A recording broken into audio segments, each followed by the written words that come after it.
Buenas noches. Buenas noches. Bien, vamos a empezar esta transmisión en vivo hoy del filtro. Hoy hemos invitado a Lorena Álvarez para que esté con nosotros en esta conversación en la que vamos a hablar de un tema del que se ha discutido mucho en los últimos días y que de hecho ha merecido también un pronunciamiento de las autoridades de justicia. Así que invitamos a Lorena ahorita y conversamos con ella.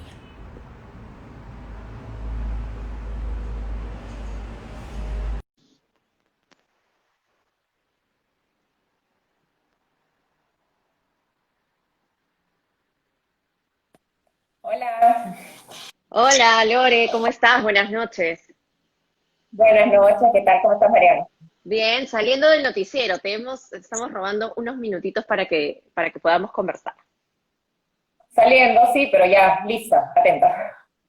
Bien, muchas gracias Lore. Como muchos aquí te conocen, tú no solamente eres periodista, sino que además eres escritora y tienes amplio conocimiento por la investigación que has hecho sobre estos temas de violencia de género y también de cómo las autoridades judiciales revictimizan precisamente a las personas que han sido víctimas, valga la redundancia, de situaciones como estas. Y hoy día nos vamos, digamos, vamos a empezar por este caso, pero vamos a ir tocando por ahí otros. Y quizá para quienes no estén muy al corriente de esta situación, tú nos podrías dar un panorama de esta sentencia que se dio en Ica. Claro, es un caso que es emblemático porque puede llamar la atención porque no estamos pendientes de cada sentencia, pero en realidad si revisáramos la legislación o los fallos o las razones por las cuales se activan sentencias todos los días en el Perú, nos daríamos cuenta que en verdad no hay nada nuevo debajo del puente. Esta sentencia dice, entre sus partes más interesantes, habla de el peritaje psicológico, ¿no? El peritaje psicológico siempre es un elemento a considerar en cualquier tipo de caso de violencia. El peritaje psicológico determina que la víctima es una persona tímida y la timidez extrema que tiene hace difícil que pueda decir basta, que pueda poner límites, que pueda ponerse en una situación y que eso hace que a veces se ponga en situaciones peligrosas porque no tiene la capacidad de defenderse. Diríamos en esos términos modernos, no es una mujer empoderada. Entonces, eso es lo que dice el peritaje psicológico, y de pronto nos enfrentamos con la conclusión de los jueces a raíz del peritaje físico. Cuando te hacen un peritaje físico, ven qué ropa tenías puesta ese día, ¿no? Si estaba rota, no rota, etcétera, ¿no? Y a partir de la ropa que usaba, que era la ropa interior, este calzón rojo de bobos, los jueces, la sala, determina que no es verdad que sea una persona tímida, porque una persona tímida no se pone calzón rojo de bobos o de encajes, o sea, tendrías que usar tu calzón mochita. Y tampoco, al haber decidido utilizar esa prenda, esa es una prenda que las mujeres utilizan para ocasiones especiales, para momentos de intimidad, por lo que se lleva a inferir que la agraviada se había preparado o estaba dispuesta. Es realmente, uno escucha la sentencia, yo ya la estuve leyendo completa, y estos argumentos de los magistrados realmente no tienen ni pies ni cabeza. Y eso lo puede ver, digamos, cualquier persona con dos dedos de frente. Pero ¿por qué las personas que están puestas en un lugar en el que deben impartirnos justicia tienen ese tipo de valoración tan absurda? ¿Qué es lo que pasa? Yo lo planteaba en mi libro, especialmente en el primero, y no te mato porque te quiero, que la motivación para escribir ese libro vino por mi indignación viviendo el sistema de justicia. En realidad, de alguna manera era como una suerte de periodismo gonzo, porque estaba viviendo una situación y no podía creer lo que estaba viviendo. Yo de verdad sentía que era una película de terror, la manera en la que todo el sistema funcionaba, cómo todo estaba hecho de tal manera que desistas, que se archive, que las cosas no prosperen, porque el problema es más grande. No es solamente ese magistrado, ese perito, ese fiscal, es que la concatenación de todos esos hechos están creadas las condiciones para la impunidad. Está hecho el sistema para el agresor. Es el agresor el que permanentemente hay que proteger su derecho al debido proceso, no perjudicarle la vida, arruinarle su futuro. Esas son permanentemente todas las consecuencias, porque además somos una sociedad machista. Entonces, si tú vives en una sociedad machista, naturalmente en tu vida vas a reproducir estereotipos machistas en tu trabajo. Y el trabajo de estos jueces es justamente impartir justicia. Entonces, estos elementos distorsionan la manera en que imparten justicia. Por supuesto. Y es una situación que precisamente lleva a que, como tú lo has mencionado, muchas víctimas se queden a la mitad del proceso o en algunos casos ni siquiera lleguen a denunciarlo porque precisamente sienten que más allá de la humillación que van a pasar en medio de los exámenes psicológicos, físicos, las preguntas que les van a hacer una y otra vez, finalmente no van a conseguir nada. Y tú mencionabas algo muy interesante al inicio. Esta es una sentencia que, digamos, se ha hecho conocida, pero ¿cuántas más habrán en medio de un sistema judicial que es tan tambaleante como el nuestro? Tú has revisado mucha data también al respecto. Claro, por ejemplo, hablando de estos casos insólitos, en mi primer libro, No te mato porque te quiero, está el caso de Rosa Álvarez. Y a mí es uno de los casos que más me marcó. Es una mujer en Tumbes que fue quemada viva. Fue un caso de feminicidio. En primera instancia, su agresor, su pareja, fue condenado a 25 años. El caso, un poco para ponerlo, no era en Tumbes ciudad, sino en un caserío, en una zona alejada de Tumbes. Este hombre llega en una mototaxi con la gasolina, con el combustible, ingresa gritando, reclamándole, había un tema de plata de por medio, y ella empieza a correr desesperada, tratando de escaparse, sale de su casa, se mete a un galpón, y es en ese galpón donde de pronto está quemada viva. Los vecinos la pagan, todos la pagan. Este hombre incluso se resistía a llevarla al hospital. Los vecinos la tuvieron quemada con más del 90% del cuerpo quemado a una mototaxi para llevarla al hospital de Tumbes. Y luego tiene que ser trasladada a Lima, donde agoniza durante 5 días y finalmente muere esta señora. El hombre fue condenado a 25 años. El defensor del pueblo en Tumbes hace un informe hablando de este caso. Cuando va a la apelación, la sala increíblemente absuelve a este hombre. Y la sala argumenta que la razón por la que lo están absolviendo es porque ellos no tienen la certeza de que fue él el que prendió el fósforo y no fue ella la que lo prendió. Para la sala fue más lógico pensar que Rosa se autoquemó que este hombre que compró el combustible, que la amenazó delante de todos los vecinos, que se resistió a darle asistencia médica, la había quemado. Y el señor anda libre, como Pedro por su casa. Aún al día de hoy, este caso no ha tenido ninguna repercusión en ninguna sentencia, en ninguna reevaluación. Hasta lo que yo me quedé, no. Yo lo conté y siempre es uno de los casos que para mí me marcaron mucho, porque ¿quién hace justicia por Rosa? Claro, Rosa no tiene plata, Rosa vive en un caserío en Tumbes, y ahí también tenemos que hacer foco, porque si la justicia peruana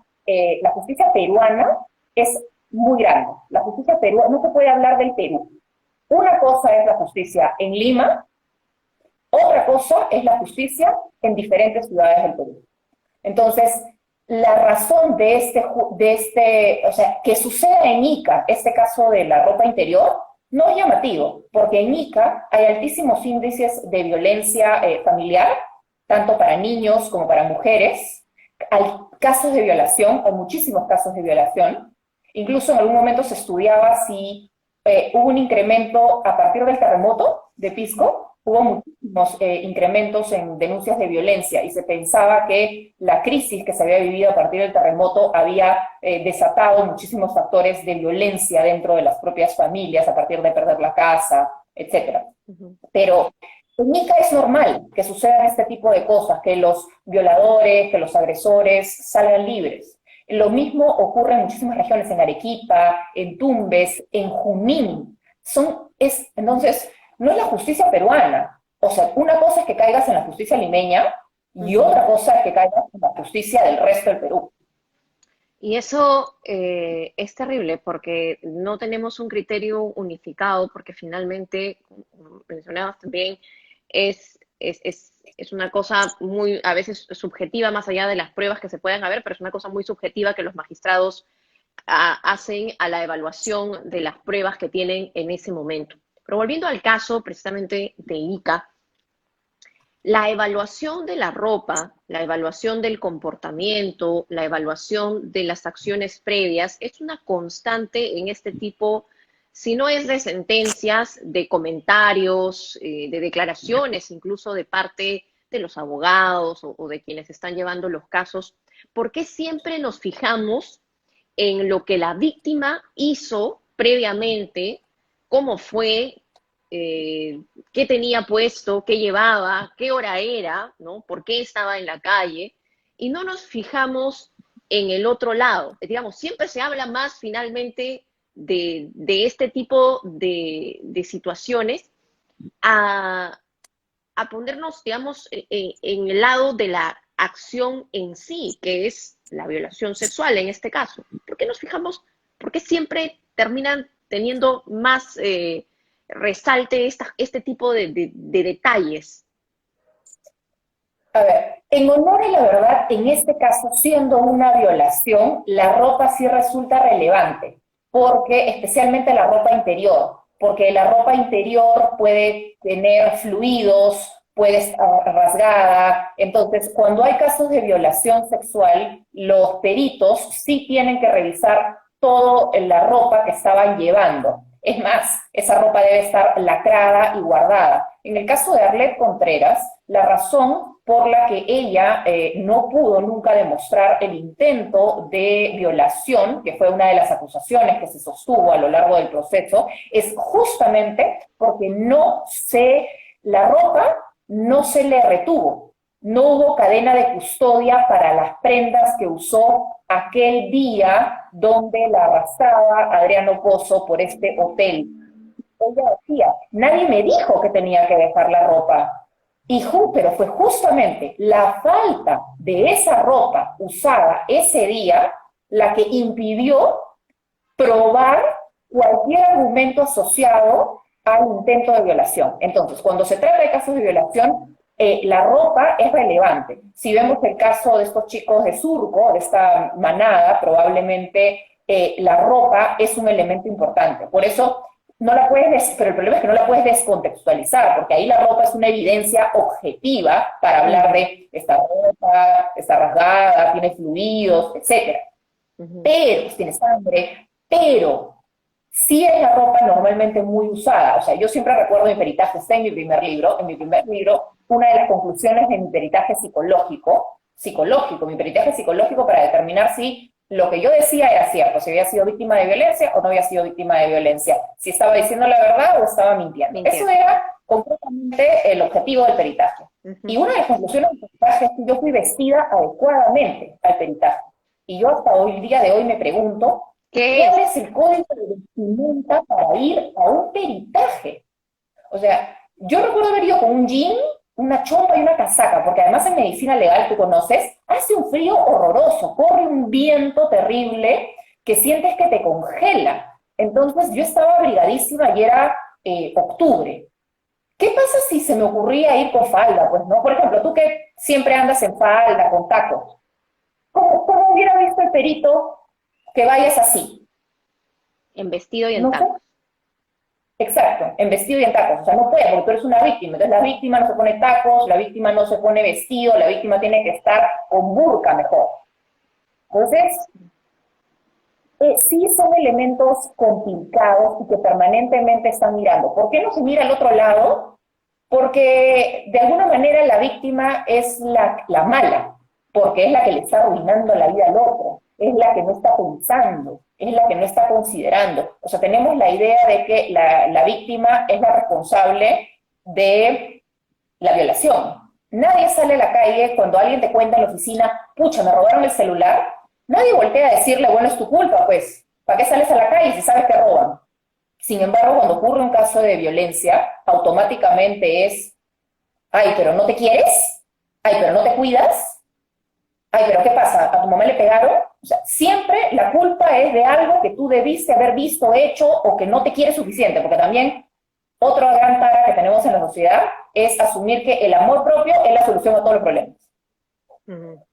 Bueno, esas son unas de las justificaciones y tú mencionas algo que es realmente, mira, cómo puede ser determinante en estos casos, ¿no? El hecho incluso de que vayas vestida correctamente a tu peritaje. O sea, ¿dónde está escrito qué cosas uno debe llevar para ser, digamos, para tener el look de la víctima, ¿no?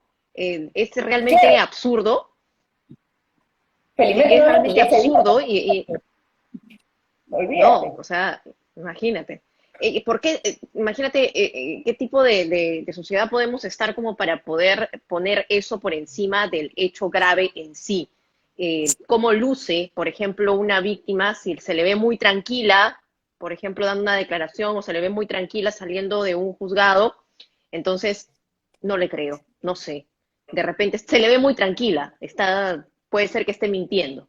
Entonces, ese tipo de valoraciones que están enraizadas en nuestra sociedad, porque tú crees que esto es una cosa que pueda, digamos, sale libremente de uno, o a veces son cosas que están tan enraizadas que no se pueden reconocer y uno no es capaz realmente de decir, bueno, sí, ¿no? Sí, hay un poco de machismo en mí, hay un poco de machismo en la sociedad, simplemente dicen, no, pero es mi opinión. Es que de alguna manera no reconocemos lo que tenemos normalizado. Yo recuerdo que bueno, mucha gente se enteró de mi denuncia, o sea, que me refiero a gente, familia, amigos, cuando lo vieron en el periódico. En realidad tú no sabías tampoco, te enteraste en el periódico también. Entonces, por ejemplo, ¿no? Para cómo no lo contaba nadie, ¿no? Cómo había ido a la comisaría, cómo había pasado todo, de alguna manera, sin decirle a nadie, porque no sabía ni cómo decirlo. Mm. Pero en comentario general, cuando ya, digamos, la gente se enteraba, gente conocida, digamos, con acceso a información, a educación, con supuestamente enfoque de género, etcétera, lo que se te salía naturalmente, así es como que mi comentario natural era, ¿estás segura? Es difícil, es difícil entender que una persona que tú conoces, que tú quieres, que tú respetas, que tú consideras inteligente, que tú consideras empoderada, pueda ser una víctima. Y eso es justamente de lo que desarrollé en mi TED Talk, en mi charla TED. ¿Cómo luce una víctima de violencia de género? Porque tenemos un estereotipo que nos han vendido de cómo es la víctima. Y la víctima es una pobrecita, hay que abrazarla, hay que acogerla, porque sufre, llora, se lamenta, la vida ha sido cruel con ella. Entonces, es inevitable pues, que uno tenga que sentir lástima de esa pobre mujer que está sufriendo una situación terrible.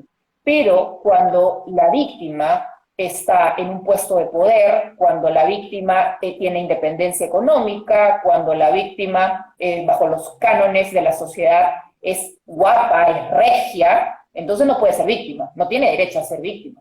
Y ahí entramos en todas estas contradicciones que nos hacen ruido en la cabeza, que evitan que tomemos acción. Y es peor todavía cuando el presunto agresor, el victimario, es una persona que también tiene cierto estatus de poder, cierto poder económico por ahí, que es una persona pública, conocida, y entonces los cuestionamientos son mucho más grandes, ¿no? Porque dicen, no creo, él, siendo como es, una persona así, una persona profesional, etcétera, etcétera, ¿no? Entonces, nuevamente comenzamos a deslegitimar la versión de la víctima. Y entra el clasismo también en la ecuación, no podemos olvidarlo. O sea, a los chicos de Surco poco más y falta hacerles un himno, pues, ¿no? A su indigencia. Así como Edu Saetone tenía a sus artistas haciéndoles su video, pues, ¿no? De Campañas. pobrecito, que había apoyado a la señora, se había mandado jugar, y por qué no tenía que ir preso él, ¿no? Porque, ¿cómo va a ir, pues, no? Ujú. Entonces, igualito, ¿no? Le falta su video con sus artistas, con sus influencers, saliendo a defenderlos, ¿no? O en el caso del chico El Markham, que también, pues, tiene un montón de gente ahí, abogando a su favor. Claro, entonces el clasismo sí entra a considerar, porque cuando te dicen que el violador, en el caso de Jimenita, esta niña de 10 años que fue secuestrada en la comisaría de La Guairona, se la llevaron en la bicicleta y la asesinaron cruelmente. Cuando tú viste al señor detenido, alguien dijo, oye, sus derechos, presunción de inocencia. Ah, no, de hecho es culpable, se le ve la cara de monstruo, de horrible, de todas maneras, ese es. Entonces ahí entra el clasismo, no te das cuenta, pero tú tenemos también un ideario de agresor. Si es de un estrato socioeconómico medio bajo, si de repente no tiene educación, tiene un puesto bajo o desempleado, no tiene particularmente mayor educación, ese sí debe ser un agresor, ese sí debe ser un violador. Pero alguien que tiene una maestría, un MBA, un doctorado, ese cómo va a ser agresor, cómo se va a malograr la vida alguien que tiene el futuro por delante, que se puede comer el mundo. Y al final, en verdad uno no sabe. No, nunca Si sabemos. bien no puede saber, y al final, si bien, claro, el olfato periodístico nunca lo terminas de apagar. O sea, cuando ocurre todos los casos, es inevitable que uno se pregunte, a ver, leo, creo, me parece, puede ser, no estoy del todo convencida. La estadística dice, si bien de las mujeres que ponen una denuncia formalmente en el sistema de justicia, en los países donde se ha medido es menos del 2% los que mienten, las denuncias falsas. Entonces, no es verdad que la mayoría de víctimas mientan. Puede ser que desistan del proceso o Que no es lo que mismo. lleguen a un acuerdo, o que lleguen a un acuerdo extrajudicial. Ujú. Simplemente Claro. deciden no continuar o lleguen a un acuerdo extrajudicial. Pero que hayan mentido, armado todo un complot contra un hombre, no llega Ujú. ni al 2% de las denuncias. Entonces, no es Ujú. verdad que la mayoría miente. Pero sí hay toda una corriente, pues no complicada respecto a la credibilidad, ¿no? Entonces, eso hace muy difícil para muchas mujeres denunciar. Y yo siempre les he dicho, el sistema de justicia no es para todas, porque es revictimizante, es torturador, es doloroso, y sí necesitas muchas cosas para poder salir adelante, porque teniendo toda la razón y toda la evidencia, puedes perder. Y eso debe ser muy frustrante, ¿no? Pasar nuevamente por todo este procedimiento para que al final llegues a un punto muerto o llegues a un punto en el que tienes que apelar y casi volver a empezar. Es doloroso y es humillante para las personas que han pasado por esa situación y que en algunos casos no tienen cómo probarlo, ¿no? Porque no hay suficientes elementos, pues, más allá de su testimonio, no hay suficientes elementos para poder probar el presunto delito.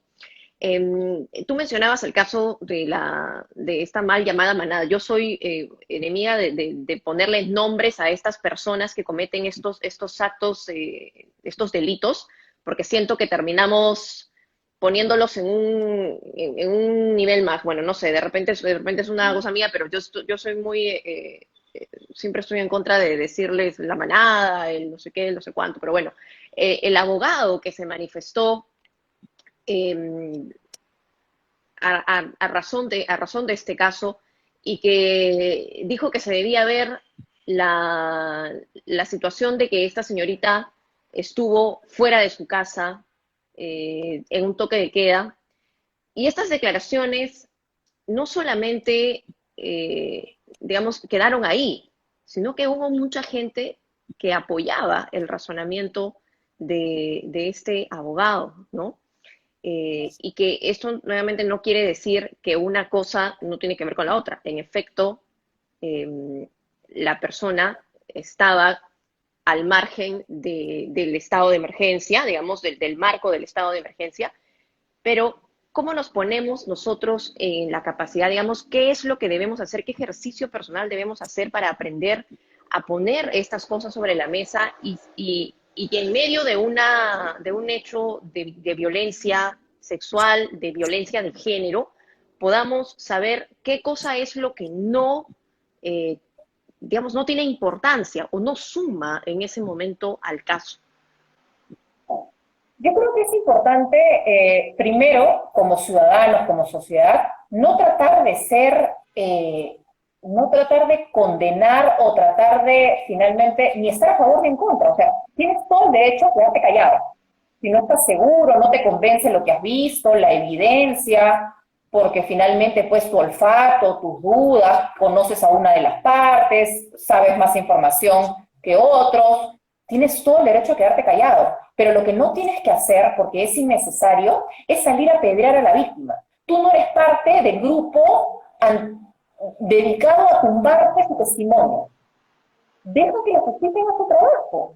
Deja que la justicia investigue, deja que la justicia encuentre la evidencia objetiva, porque además en Perú la justicia es objetiva. Por eso es curiosa la sentencia de Ica en esta interpretación auténtica, porque la justicia peruana no se basa en interpretaciones, la justicia peruana no es la justicia gringa que tiene jurado, no, la justicia peruana es muy, o sea, tu papel dice intento de violación, tu papel dice violada, violada, no le interesa tu historia, el cuento, no, le interesa exactamente qué dicen los papelitos, papelito manda, así es la justicia peruana, por eso con un Esa es, papelito claro. está fregado. Ujú. Entonces, no trates de descalificar a la víctima, porque no, finalmente no lo conoces, tú no estuviste ahí, tú estuviste en esa casa en ese momento, y el tema del estado de emergencia a mucha gente le genera psicosis. Yo lo dije cuando ocurrió lo de Tomás Restobar. Mucha gente decía, ay, pues ¿para qué se van a juerguear sabiendo que las reuniones están prohibidas? Una cosa no quita la otra, o sea, no significa que porque cometiste una falta, te mereces la muerte, o ya si te asesinan nadie tiene que responder por ti, porque simplemente esa persona es inimputable. No, no tiene nada que ver, o sea, tú me estás diciendo que el domingo no puedes sacar tu carro, alguien saca su carro y lo choca un vehículo que sí tenía permiso para circular y no el conductor. O sea, significa que tú porque sacaste tu carro cuando no debías sacarlo, entonces friégate. No, pues, entonces lo mismo pasa con esa chica. Además, bajo el mismo esquema, la chica estaba fuera del toque de queda en una reunión, bueno, y el dueño de la casa también, o el video que han mostrado frente a todos los canales de televisión, no demuestra que llega a las 11:30 a casa de la otra señorita con la que pasa la noche. Según yo entiendo, el toque de queda es a las 11, no es a las 11:30. Entonces, el mismo señor ha llegado 30 minutos después, en toque de queda, a una casa donde no vive. Entonces, no me vengan a decir pues que no entienden las cosas. Y en el caso de la chica, tiene razón en lo de los apodos, sí es cierto, yo no hago los apodos individuales, más nada porque es un grupo, digamos, ¿no? Ujú. Asociado a eso, pero monstruos, eso es lo peor, eso sí me parece fatal Ah, y lo destierro de mi vocabulario. Sí me preocupa en ese caso que son 5 contra 1. Y no digo 5 contra 1 en la presunta violación, que eso finalmente determinará la justicia con la evidencia. Son 5 contra 1 en lo que se refiere a defensas.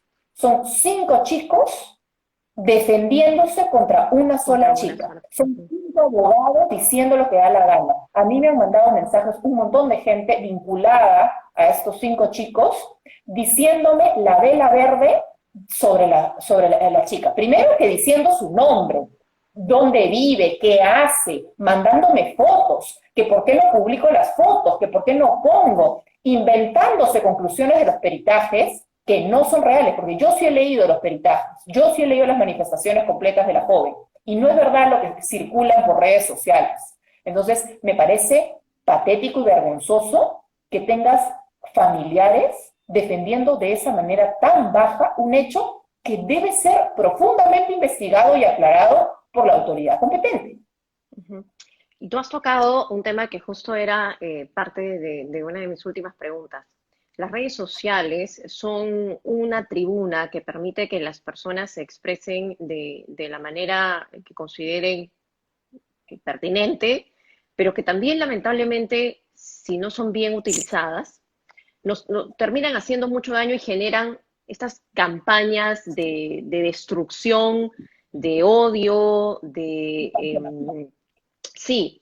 Entonces, como ciudadanos, ¿cómo debemos actuar frente a este tipo de situaciones que encontramos en las redes sociales? Porque finalmente, si uno encuentra un hilo, ¿no?, de una persona que está deslegitimando la declaración y diciendo una serie de cosas quizá inventadas, arrancadas de los pelos, y uno entra a ese debate, a esa pelea, ¿sumamos realmente? Yo creo que tenemos que aprender a filtrar, pero sobre el tema de las redes sociales, la cultura de la cancelación, yo todavía no encuentro una respuesta. Sé que estoy en la antípoda de los grupos que hacen estas campañas donde nos, paralelas al sistema de justicia, donde se denuncia a la persona a través de redes sociales con nombre, apellido, con relatos, o se invita a más gente a que se sumen. Sí. ¿No? Con preguntas, cajitas de preguntas. A mí me preocupa profundamente porque, nuevamente insisto, el Perú, la justicia peruana no es la justicia de Estados Unidos de jurado. Ahí se condenó a Bill Cosby por jurado, ahí se condenó a Harvey Weinstein por jurado. En Perú, por más que ya vemos el caso del director de teatro, de Castiglioni, son 15 testimonios y 15 testimonios sin una evidencia en que han concluido en archivamiento. Entonces, a mí me preocupa mucho la cultura de la cancelación porque a veces termina fortaleciendo al denunciado. No digo que sea culpable, no digo que sea inocente, pero termina saliendo empoderado, envalentonado. Y de pronto, si todas, o sea, si todos son malos, si todas son denuncias, si todas quedan en nada, ¿qué pasa con todas estas otras denuncias que van por el sistema legal de justicia? Entonces, entiendo la necesidad de muchas mujeres y que es su única opción de sanarse, de alguna manera sentir justicia, de sentirse reparadas en su dolor, en lo que están viviendo, pero me preocupa cómo nuevamente el apanado mediático va contra ellas, sin ningún tipo de protección legal, y termina siendo como una bola de nieve donde tú querías liberarte y al contrario terminas apanado, terminas totalmente aplastado por esa avalancha. Las redes sociales a mí me parece que son un arma de doble filo. Yo he vivido mi denuncia, no porque yo quise, sino porque la sacaron. Al ser un personaje público, mi denuncia se hizo pública sin que yo autorizara que fuera, ni diera mi nombre, ni permiso para que saliera. Yo he vivido el escarnio público de las redes sociales hace 3 años, que no era tan terrible como era hoy. Y de verdad que me enfermaba. Era horrible. O sea, eran momentos, vivía en un nivel de angustia, tenía náusea, vomitaba de lo que leía, era horrible. Sí, no, los mensajes eran terribles. Yo también recuerdo haberlos leído y bueno, Lore, tenemos algunas preguntas que quiero compartir contigo antes de ir finalizando. Aquí nos pregunta Jairo, ¿el Ministerio de la Mujer está apoyando a la familia de las víctimas? ¿Apoya a las familias de las víctimas?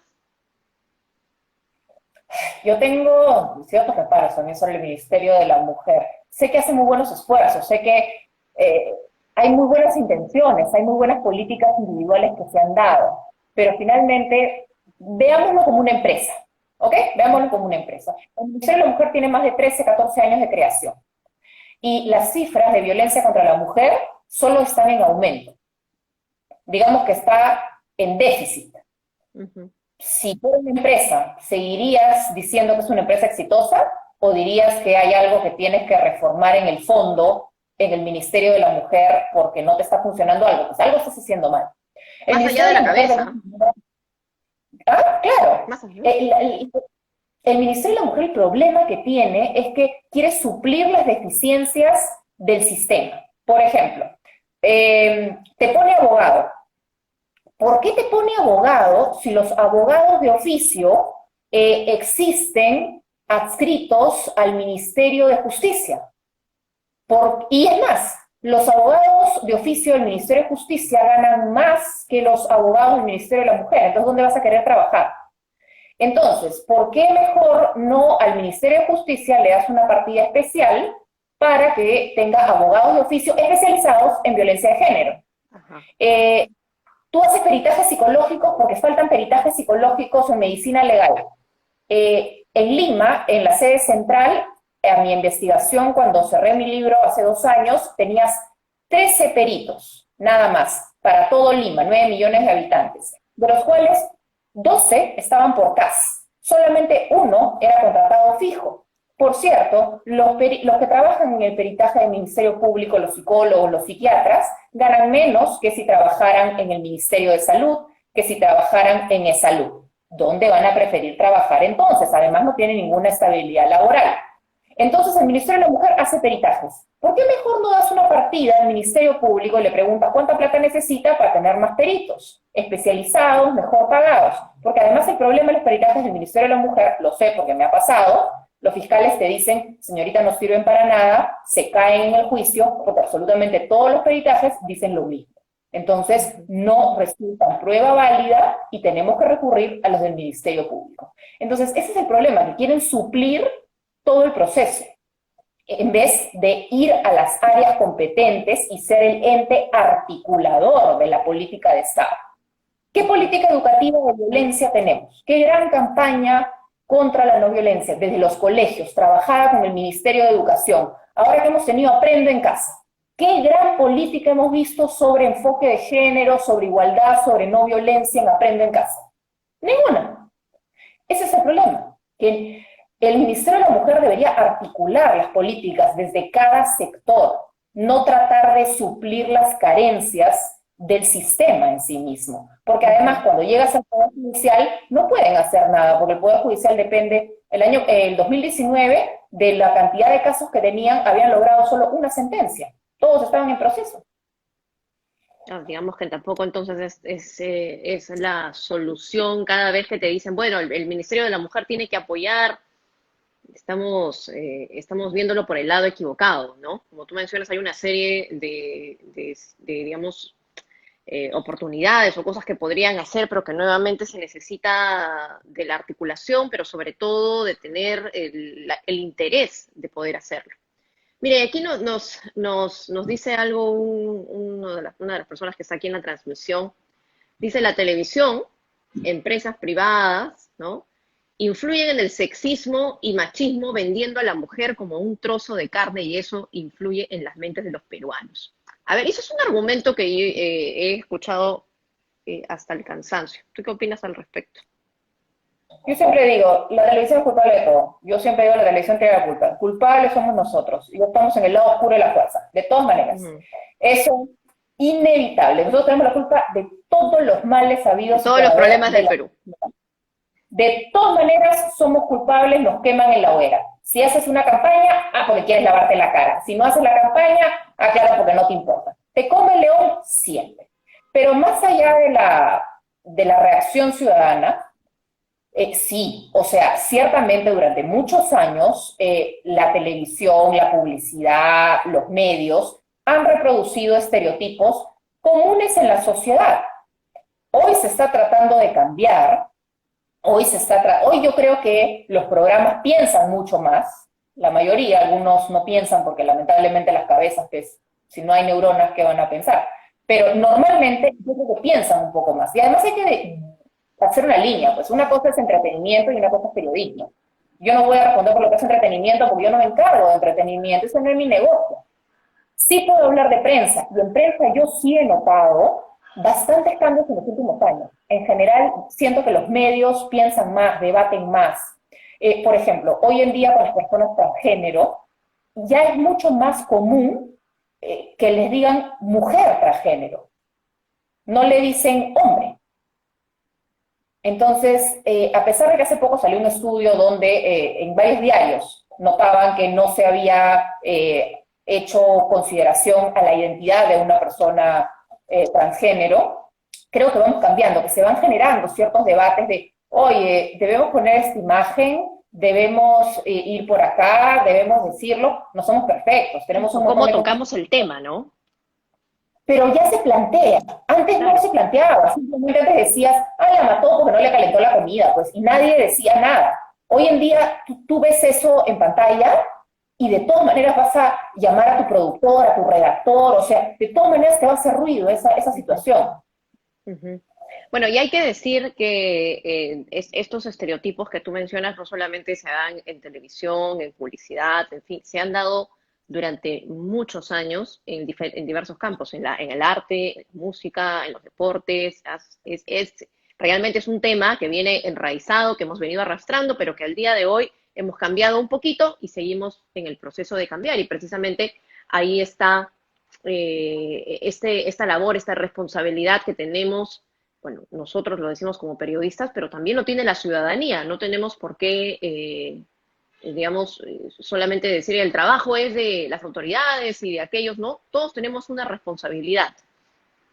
Bueno, en este momento, el caso de Ica está siendo revisado por la OCMA, que van a, Sí. digamos, a ver, reevaluar la decisión de estos jueces. ¿Qué es lo que Sí. podría pasar en este escenario? Que se revierta la decisión, esto ya es imposible y tendríamos que volver a empezar. No se puede revertir la decisión porque las decisiones judiciales son únicas. Ujú. No, nadie te puede dar la plana porque eso estaría atentando contra el Estado de Derecho y suponiendo que eso sucediera, le permitiría a finalmente la parte acusada ir a un proceso de casación, es decir, que ha habido algún error procesal en su demanda, por lo que aspira a una suerte de tercera instancia, ¿no? Que es la Corte Suprema. Lo que aquí puede pasar con la OMA va a sancionar la manera en que los jueces han dictaminado, porque además hay un factor que nadie está hablando, simplemente nos estamos quedando en la anécdota de la ropa interior y la argumentación, pero esta es una argumentación espontánea por machismo, por falta de criterio, por falta de empatía, o hay corrupción detrás. Los periodistas nos tenemos que hacer todas las preguntas. Mm. ¿Ha sido espontánea este archivamiento o no ha sido tan espontáneo? Ha sido un poquito aceitado. Ujú. Porque sabemos que uno de los grandes problemas en el sistema de justicia es la corrupción. Y esto es lo que tiene que investigar la OCMA. Si ha habido alguna falla procesal o si ha habido algún indicio de corrupción. En caso haya una sanción a los jueces o no, más allá de eso, la defensa puede solicitar nulidad, pero es empezar de nuevo, es empezar de foja cero, Sí. es volver a los testimonios, volver a llamar a los peritos, volver a torturar y revictimizar a esta mujer que ha sido víctima de violencia sexual. Se ha tratado muchas veces de no hacerlo, que simplemente un juzgado tome la determinación, pero no ha funcionado. Ni en el caso más mediático que hemos tenido en los últimos años, que es el de Arlet Contreras, que ahora es congresista, cuando logra que su caso se traslade de Ayacucho a Lima, En Lima. ella pide que no se vuelva a hacer todo el proceso, sino que simplemente ya solo venga la resolución. Eso no fue así. Tuvo que ir a sentarse a volver a comenzar con todas las cosas. La justicia peruana es una tortura, o sea, de verdad, no digo en casos de violencia, pero en casos de violencia no se puede transar, no puedes ir a una conciliación, pues, no vas a ir a una conciliación para ver cómo reparas una violación, cómo reparas un golpe, cómo reparas maltrato psicológico, maltrato económico. No existe la conciliación. Pero para todos los otros casos donde uno pueda conciliar, concilie. Porque el Poder Judicial uno entra y sabe qué día entra, pero no tienes idea cuándo vas a salir. Yo sigo 3 años en el Poder Judicial y hasta ahora no tengo fecha de salida. Ujú. Sí, ya tienes un camino bastante largo recorrido, bastante largo eh, y pesado física y emocionalmente. No es nada fácil tampoco estar yendo a sentarse ahí a estar hablando una y otra vez del asunto es terrible. ¿De qué forma la ciudadanía puede alzar su voz de protesta contra esta clase de jueces? Nuevamente, Roberto Fabián nos hace esta pregunta porque sí, es importante lo que nosotros podamos hacer como ciudadanía, lo que nosotros podamos hacer desde nuestra casa, más allá creo de alzar la voz de protesta, pero ¿qué podemos hacer desde nuestro núcleo más chiquito y el más importante? Porque de ahí es de donde sale todo, desde el hogar. al final tenemos que darles las herramientas a todas las personas con las que vivimos para que se sientan en un ambiente seguro y entender que uno puede ser víctima de violencia. Una mujer puede ser víctima de violencia. Cualquier mujer puede ser víctima de violencia y eso no la hace menos valiosa, no define su existencia, no significa que metió la pata, que se equivocó, no significa que, ay, la criaron mal, que la familia falló. No, hay que desestigmatizar el tabú alrededor de que alguien te cuente que ha sido víctima de violencia, porque eso hace mucho más difícil que puedas tomar acción, que puedas pedir ayuda, que puedas salir de esa relación violenta o de esa situación violenta en la que te puedes ver envuelta. Necesitas que la gente esté contigo, te acompañe. Entonces tienen que ser ambientes familiares seguros. Oye, si te pasa algo, ven y dímelo, cuéntamelo, hablemos. Y lo vamos a resolver juntos.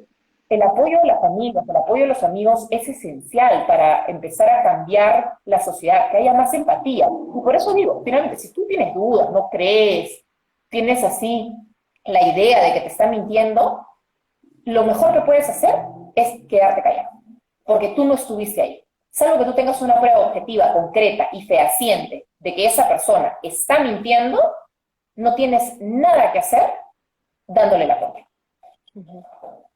Bueno. Lorena, muchas gracias, son las 10. Muchas gracias por haber conversado con nosotros. Y mira, es realmente terrible que en este tipo de conversaciones tan, que considero yo tan importantes, que hayamos conversado contigo en este momento desde tu punto de vista. Y yo estoy revisando los mensajes aquí y de verdad es que prefiero no mencionar a estas personas y lo que dicen porque es realmente terrible. Pero mira, solamente para darte una muestra, aquí hay una persona que me dice, hola María, te ves muy cachetona, estás engordando. Gracias por tu comentario, realmente. Gracias por tu aporte a esta conversación que es tan valiosa para nosotros como sociedad y que esa es la idea de que tengamos estas conversaciones. Gracias por tu aporte de decirme que me estoy engordando. Francamente, no me interesa. Es que es así, al final, cuando las mujeres nos vemos es mucho más importante de lo que decimos, ¿no? Y Sí, eso es algo que tiene que cambiar en el ideario de mucha gente, ¿no? sí. Bueno, esperemos que con estas conversaciones, Lorena, sigamos tratando de poner nuestro granito de arena nosotras para poder cambiar este chip que se tiene tan enraizado. Te agradezco mucho estos minutos con nosotros. No, gracias a ustedes, que les vaya súper bien. Chao, chao. Chao, Lore. Gracias. Buenas noches. Y buenas noches con ustedes.